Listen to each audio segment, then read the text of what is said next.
Chapter 4.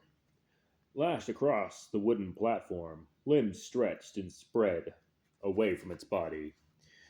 Chained to small, rounded protrusions, there was little the Muhawk captive could do but scream. The Kurgan were noted for their toughness. The Muhawk were rugged even by the grim standards of their own savage race. But everything mortal had its breaking point. That stage where mind and soul were at last overwhelmed by pain, and the fear of pain. When that point was reached, there was no secret that could not be given voice.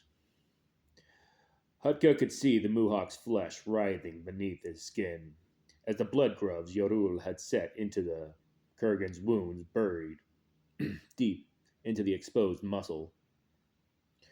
The insects would gnaw and tear their way deep, never relenting until they found the moist darkness where they could lay their eggs. The Khan's face was stern as he watched the Muhawk shudder and struggle. The chains would hold even one of his brawny breed. They were the sort of fetters used to hold juvenile mammoths and keep them close to their mothers when the tribe was on the march. Beside that power, the strength of the mightiest Kurgan was nothing. Hutka looked away from the captive's screaming face, watching as Kotagir circled the platform. The old savage held an ivory goad in his weathered hand, motioning with it to guide the enormous creature that moved with him. Following his every step, as though it were his shadow, Baru's bulk blotted out the light, as it lumbered around the platform, the wood quivering with the mammoth's every step. The oldest and wisest of the herd, Baru, was almost human in his understanding of the commands Kotagir shouted to it. The mammoth was covered in glossy gray hairs, its pillar-like legs coated in old scabs and bruises. Its long trunk split into four separate mouth-like noses. There was a cruel intelligence in Baru's bulging, crust-rimmed eyes. Looking into them, Hutka knew that the beast fully appreciated the havoc its master asked of it. The Muhawk's screams grew louder, more desperate, as Kotagir and Baru circled him. His body thrashed against its bonds.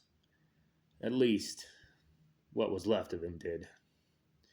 His left leg was little more than mash of pulp and pressed deep into the log it had been chained to.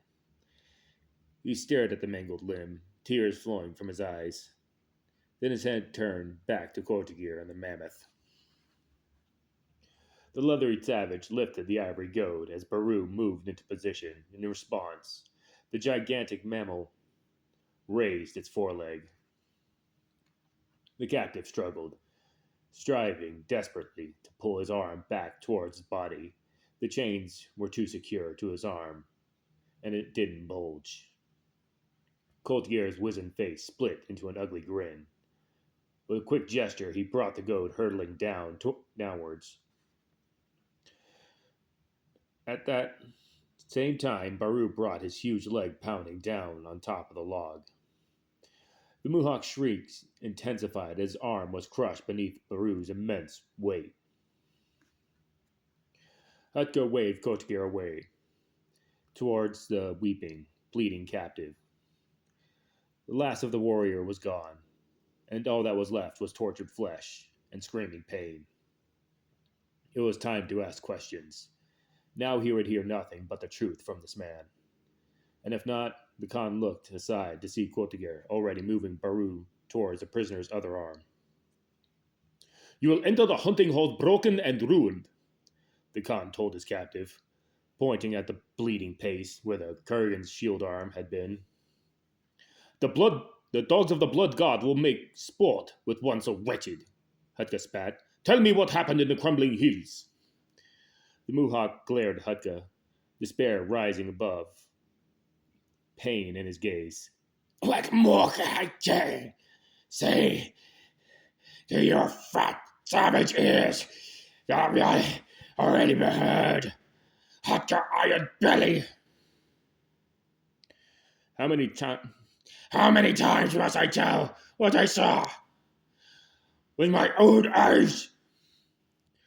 The Kurgan's voice dropped into a snarl of ferocity. Kill me, if you can! Hutka gestured at Kotiger. The Mohawk followed the motion, watching with horror as Baru lifted his leg into the air. Your sword arm is next, the Khan warned. There will be no place in the hunting halls for you. The plagues of Nurgle, whether you manhood, dog-eating swine! The Mohawk roared. I can say it no differently. We fell upon the Longnose, as your kid intruded upon our hunting grounds.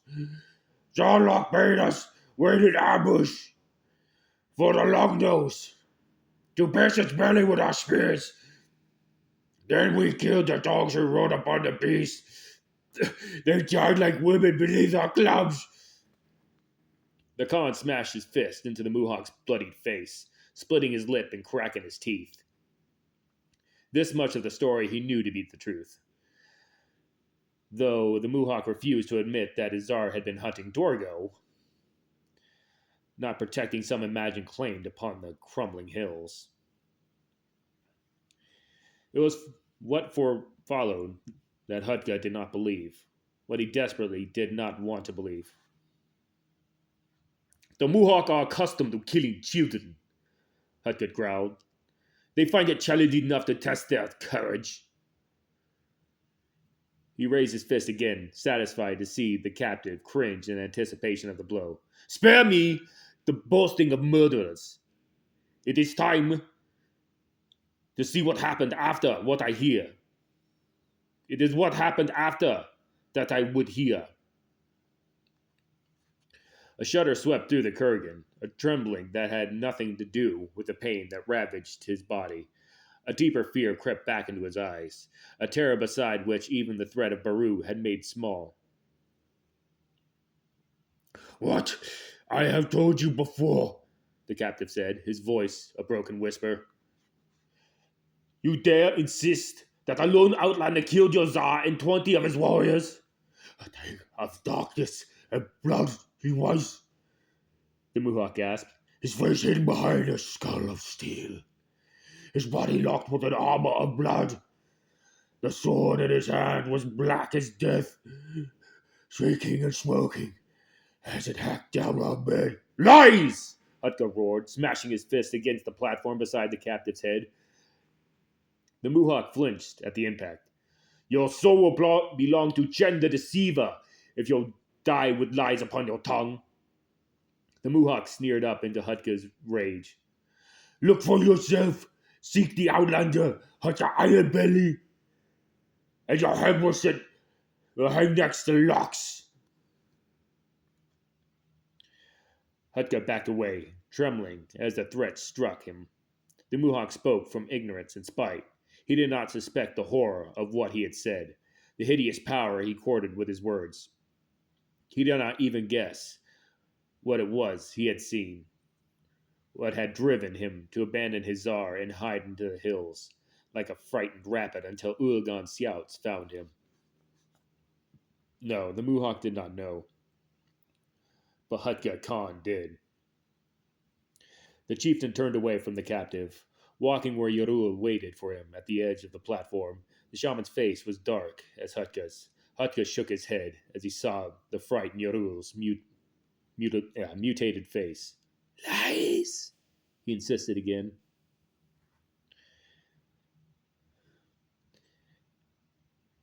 Then we will question him once more?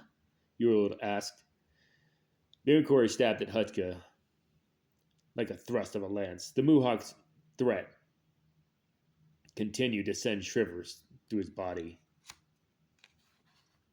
No, the chieftain said. He lifted his hand in a tightened fist. Kotigar turned Baru around, marching the huge animal from the platform, leading it back to the pens. The pig will only tell us the same lies. Hutka opened his hand. The crowd that had been watching from the periphery of the platform set up a savage, bestial howl of fury, rushing forward in the hate-maddened mob. Wives, daughters, and mothers of the men who had died in the crumbling hills. Each woman's hand clenched tightly around a dull stone knife. Hutka descended from the platform as the woman took their revenge.